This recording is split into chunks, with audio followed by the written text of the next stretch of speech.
Have you heard this phrase, food is medicine? It's not accurate. So while it is true that the foods that we eat impact our health because we need a balanced and nutritious diet to maintain a healthy and functioning immune system, that does not mean that food is medicine. With very rare exception like scurvy, it is unrealistic and manipulative to imply that simple dietary changes are going to cure illness. And of course, we're not talking about how certain medical conditions warrant certain dietary changes and habits like celiac disease or diabetes. But that's different than saying that food is curative.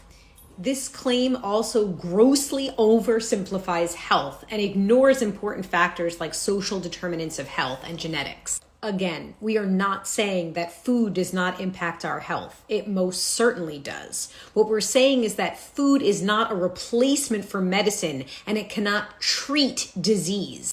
People make outrageous claims about food and diet, including things like if you cut out certain foods or you try certain detoxes, that you can cure cancer. There is absolutely no evidence of that.